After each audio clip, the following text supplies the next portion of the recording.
Well, I'm, I was a third-generation Jehovah's Witness.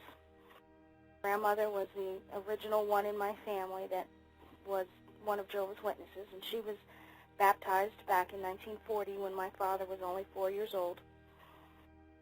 He was not raised as a witness because his father was Catholic and he refused to have it. So any contact that he had with the witnesses as a child was done in a secretive way. They ran a little farm stand in southern New Jersey, and they would get vegetables and eggs and such from witnesses that would line the baskets of fruit and vegetables with watchtowers, and that's how my grandmother got her spiritual food for the next 20 years. My father joined the Air Force in the 50s, and while he was stationed out in Southern California at March Field, he was contacted out in service by a little boy, and he recognized the Watchtower magazines as being the ones that were lining the baskets of his childhood. So he accepted them, and he accepted a Bible study right away. He and my mother were both baptized within a year, and he left the Air Force. And I was born in 1962. My father had some strange involvements, and I don't exactly know how he got involved with what he did at the time, because I was just a child, I was an infant. But for me, it pretty much started off right away. One of the oldest stories that my parents tell is about how my mother woke up one evening when I was a baby in the crib because she heard a sound. She heard what sounded like someone hit the lampshade on their dresser, and she woke up and saw a man standing in their doorway, sort of lounging against the door frame. She woke my father up because she thought there was an intruder in the house. He also saw the man. They saw that the man was dressed rather like a cowboy. Then they saw the man turn around. They saw the light flash from the hallway where my bedroom door had opened and closed because I had a nightlight. And apparently they thought this intruder in the house had gone in their baby's bedroom. So they jumped out of bed, ran in the bedroom, turned the light on. There was nothing there. My father claims that when he turned the light off, he was instantly aware of a presence, and that this cowboy was standing over my crib looking at me when I was a baby. Instantly knew that this was a demon and that it had some direct association with me. The next thing that I can remember, because I don't remember that, I was approximately 3 years old, and I remember that my parents had taught me how to read and write at a very early age. By the time I was 3, I was already reading and writing. And I remember being dressed in little blue robes and led out into the wilds, the pine barrens of southern New Jersey, in the woods with a bunch of men, and there was a lot of incense smoke, and I would be seated in a little chair in what looked like a pit that might have been 6 or 8 feet deep, and I was handed a notebook and a pen, and I was told to write, and I would write, and I would just write until I filled the notebook. And that was when I was about 3 years old. As I got older, I remembered more specific details. I began to become aware of what I was actually doing. And it didn't just happen in pits out in the woods of southern New Jersey, although that happens quite frequently. Well, Ray, we'll stop right there for a second. Now, You were a Jehovah's Witness growing up. Your family was a Jehovah's Witness? Yes. And your father was very strong, your mother was strong, or kind of weak? My mother was not what anybody would consider strong, but she wasn't strong in anything. She was not a very strong personality. She was a very passive person. Just that was just her natural personality. My father professed to be of the Anointed. He was a company servant before the elder arrangement. He became an elder when the elder arrangement came in right away. He was definitely strong. He was definitely what would be considered strong. My grandmother started going back to the meetings publicly and going out in service again when my father came into the organization. So she was a very key figure in my childhood during the 60s also. Now you do understand that this is a very controversial issue. You do know that. Yes. And I want to make clear, the function that I performed during these rituals and ceremonies that I'm going to talk about did not involve, for me, sexual abuse. And it also never involved me forgetting anything. I didn't suddenly remember these memories. I've always known these memories. They're just part of my childhood. It wasn't a repressed, you didn't go to a psychiatrist and they said, well, Raven, you have repressed memory syndrome. No. That didn't come up. In other words, what you're saying is you remember this from young womanhood, young girl, and you carried this, and that's why I wanted you on the program tonight. Because I've talked with another person that had a similar experience, and she forgot all about it, but in her later years in life, she got some help medically through a psychiatrist, and they brought this all up, but that wasn't the case with you. No, it wasn't, and I really can't say, if that happens or doesn't happen. I can only take the person's word for it as the person's telling the story. Everybody's got their own experiences. But in my case, the only thing that I've forgotten is just normal stuff that, I might be reminded of what color the feather pen happened to be. I may not remember it right off when I first start to tell the story, but as I'm remembering it, then I might, recall the color of the pen. But I've never actually forgotten any of this. And part of the reason I think that I didn't separate myself off from it and forget is because at the time I didn't think it was abnormal. It was my life. It was my childhood. So there wasn't anything in my experiences that would cause me to forget it. There were frightening times, of course, but I didn't think that any of these frightening times were out of the ordinary. Well, see, here's what happens, Rave, and I certainly wanted you to come on because not everyone discussing this subject would even come on here, and I at times might not even want them on, but I wanted you on here tonight because it was something that I could at least connect with your tone of voice, with the way that you talked. You come across as very credible, that it doesn't seem too extreme. Now, I know that when you get into, baby sacrificing and all types of crazy sexual abuse and necrophilia and all of this, that it can kind of create a sensationalized story, but you were not sexually abused. There was no violence. You didn't see any babies sacrificed, right? No, I didn't experience any of that. Now, I cannot honestly say that stuff may not have happened, but I wasn't involved in it. My place in all of this was an oracle. I was the one who had a demon of my own, could call the demon, and there would be questions by the men asked, and the demon would give me answers, and I would write it down. I know now as an adult that what I did was called automatic writing.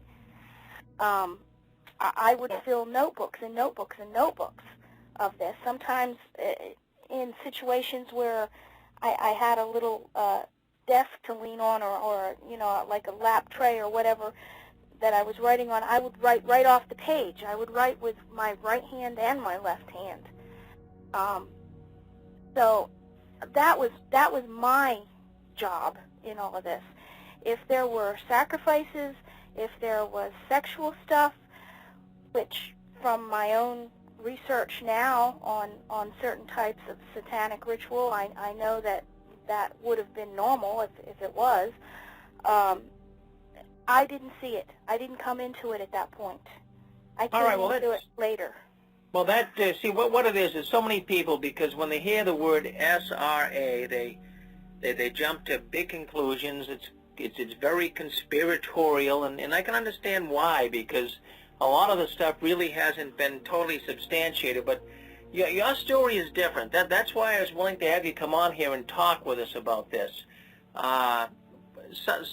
What you're claiming is that Watchtower officials would meet, and they would have you there with them, and they would bring you in some type of a room or out in the woods, as you say, and yes. They would you were actually some type of a conduit for the demons. Is that correct?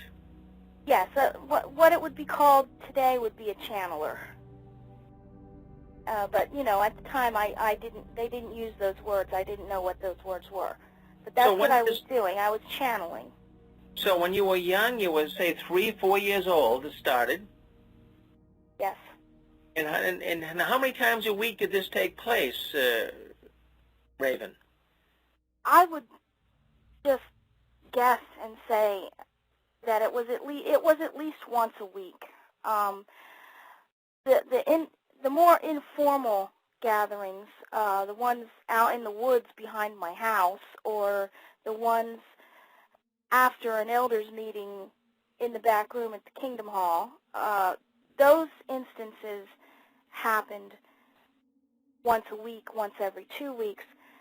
But about once a month, I was taken to Brooklyn Bethel, and that's where the more formal ceremonies took place. Now, walk us through that. Let's just try to, so the listening audience can digest this. And obviously, it's very difficult. You do understand that, right? Yes, I realize that. And one of the reasons why I haven't talked about it is because it is so shocking to people, and that most people just would automatically dismiss it, not believe it, think I was crazy. That's one of the reasons why I haven't talked about it for all these years. But one of the reasons why I'm talking about it now is because I just recently, in the last 6 months or so, started talking about this online in different forums and chat groups. And I've had other people come forward and say, well, did you remember this? Because I remember this. Did this happen to you? Because this happened to me. And I began to realize I wasn't the only one. And if I wasn't the only one then maybe I'm not the only one still. And that put some responsibility on me, because there was a lot of damage done. I was definitely spiritually abused as a child. I was not given the choice to do this. It was automatically assumed that I was going to do this. I was treated wonderfully. I was treated like a princess, but at the same time, I was also expendable. And I just don't want that still happening. I don't want that happening to other children. Well, see, what's happened here is the reason why I've even brought this subject up is last time on the conference call 2 weeks ago, we had a woman from London, England, and she brought some of this up. She was reading from a book that she heard of this, and she didn't have a personal experience with it, but you do. We had some witnesses that have contacted us, and they wanted to know more about this. And I know it's very, very difficult. I've got some emails. I've got some people that have actually telephoned me, and they were concerned about this subject coming up, because what it does is it creates controversy. But I believe we have to go, you know, the Watchtower organization, for all those listening online here tonight, the Watchtower organization is very esoteric. They're very secretive. We know that they're involved in all types of pedophilia, in child molestation. I mean, just yesterday in the news over in the UK, a man was accused of molesting 2 younger women over there. I mean, this goes on day in, day out in the Watchtower, so it's not unusual. But what our special guest here tonight, Raven, is saying, she wasn't sexually abused. She's simply saying that she was used by the Watchtower as a conduit. She was used as some type of a spirit medium. Could you use that term, Raven? Yes, I would consider it a channeler. I was a channeler. I did automatic writing. I was almost considered a prophetess, except what I was writing for them wasn't coming from me. It was coming through the demons. Now, obviously, again, I say it's hard for people to believe it, but we've heard stories similar to this. Now, I'm going to ask you something. We're going to open the lines up here later as well, but you were brought into these secret arrangements, wherever they were. You say some were held right at Bethel. Now, you say they were at Bethel. Where were they at Bethel? There are tunnels under the buildings in Brooklyn. The larger tunnels are used by some certain Bethelites. I don't know what their standard is for who gets a key, but there are tunnels that were used just for transportation, larger tunnels. But in these tunnels, there are locked doors, and behind the locked doors, there are rooms and smaller tunnels. And it's through a series of these smaller tunnels, and I can see these tunnels to this day. I really sometimes wonder about them selling the buildings in Brooklyn, what they're going to do with these tunnels. I remember distinctly what these tunnels look like. The smaller tunnels were probably 4 or 5 feet wide, maybe wide enough for 2 men to walk abreast, and the tiles, they were tiled, completely tiled, floor to ceiling. The tiles on the floor were the little 1-inch square mosaic-like tiles. The tiles on the walls and across the ceiling were the larger 4-inch square like you would find in a bathroom.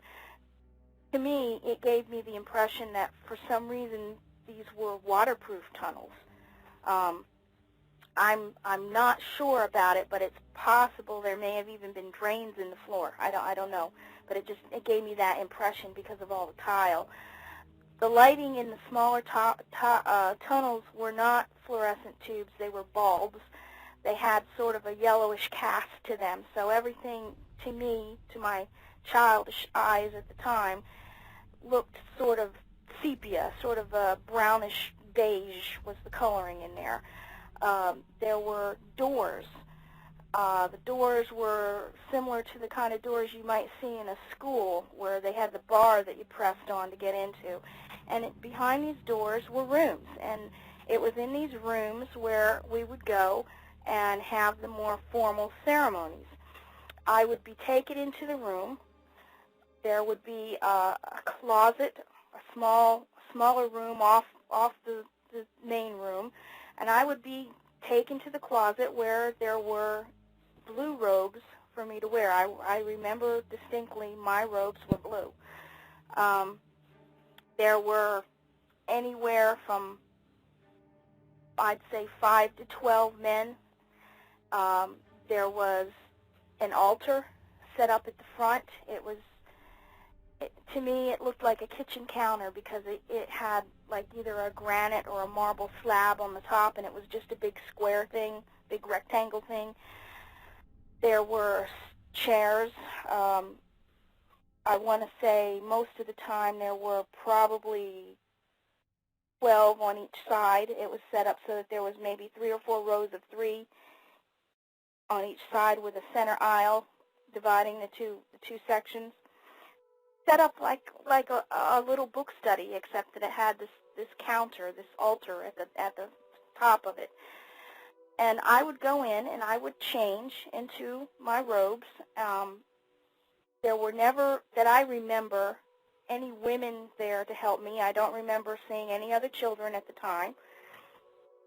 I would come into the room before things got started, but I was not brought out until things had already been going on, because when I came out, candles were lit, it was dark, it was smoky from the incense, and there was usually a chair set up on the other side of the altar with the back to the altar, so that I was facing away from, or facing in the same direction as the audience, but I couldn't see them. I was facing away from looking at who was out there.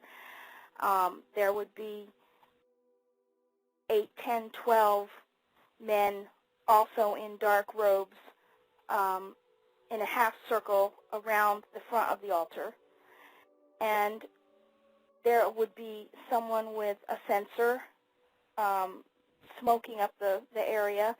A lot of smoke. I can remember the way the smoke smelled. It was an odd smell. I've since been in Catholic churches, and it's not the same incense. It's a totally different smell to it. It was almost smell like burning plastic. I would sit in the chair.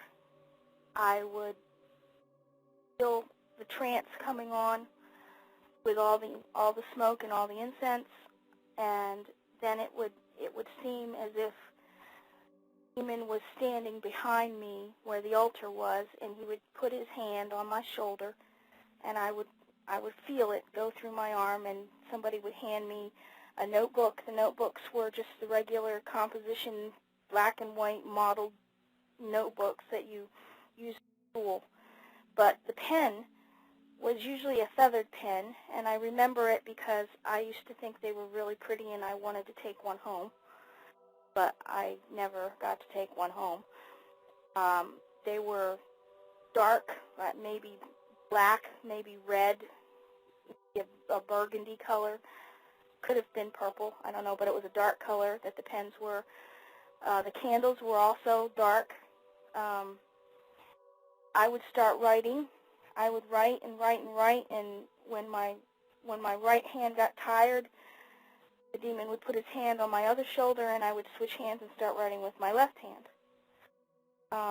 I would write fast. I would write so fast that sometimes I would just go right off the page. I would write things that I didn't know what I was writing. I didn't know the words that I was writing, but they were words, and the notebooks were collected, and they were kept in Franz's office. And most of my childhood, when I got a little older to where I could read the words and I understood what I was doing, most of what I was working on was Daniel, was the book of Daniel, and it was specifically, most of my childhood was on Daniel chapters 11 and 12. And the other people that were involved with this, Brother Swingle was very much involved with this, and I remember him fondly. He was a sweet man.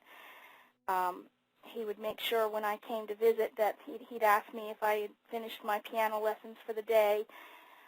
He always smelled of ink. I always thought of ink when I was around him. He was the one I remember handing the notebooks to after everything was done, the ceremony was. Brother Franz was just creepy. He was an odd one. He was scary. He was kind of like the guy you imagine opening the door in the haunted house movies. I remember when I was very young, I remember Brother Noor. For some reason, I thought he was the President of the United States. President at the time was Lyndon Johnson, and I guess they must have looked alike. But I knew him as the President, and somehow my childish mind just associated him with the President of the United States. So that just made me think that it was all the more important. But he scared me. I was always afraid he was going to hit me. He was mean. Some of the other ones that were there, Henschel was there. He's another one I thought was a president. I guess he kind of resembled Eisenhower to me or something. I don't know. But most of them I didn't associate them directly in my brain with being Watchtower governing body. They were just the men that were there. And it was Fred Franz, it was Milton Henschel, it was Nathan Knorr, it was Lyman Swingle. Dan Sidlick was there, and occasionally I saw Sister Sidlick. Later on, when I was older, I remember her, and I remember whatever part she had in this. When I saw her, she was wearing red. She had on a red dress. She had on a purple robe over it. She had a long strand of beads that went past her waist, and I remember her red hair. In fact, I remember thinking that she was wearing the costume from the Jezebel drama, because that's what she looked like to me. I remember Grant Suter. I remember Carl Klein, Ted Jarrett, Maxwell Friend. He wasn't governing body, but he was there at Bethel. Some of the ones that were more local down in southern New Jersey, where I grew up, the ones that were there for the weekly things and the elders meetings, was Bill Hannon. He was my father's best friend. My father was George Pangburn. My uncle, Larry Pangburn. Asa Parker, he was an elder there at the time that this was going on. He was involved. Tom Peters. There was a guy named Leo Volpe, and recently I Googled his name and found out that he actually became disfellowshipped and started his own religion. He thought he was the resurrected Jeremiah. He was involved.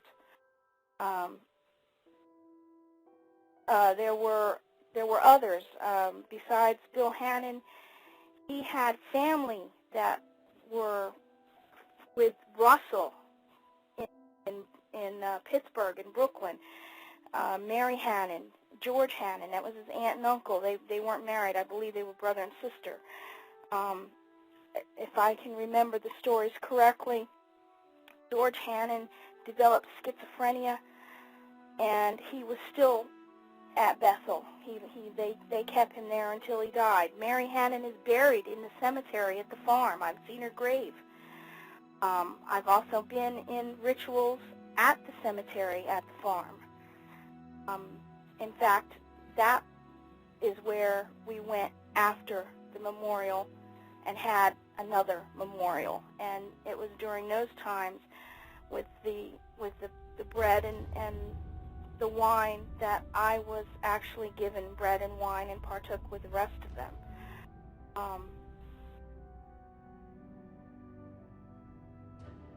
I don't know. Do you have any other questions right now?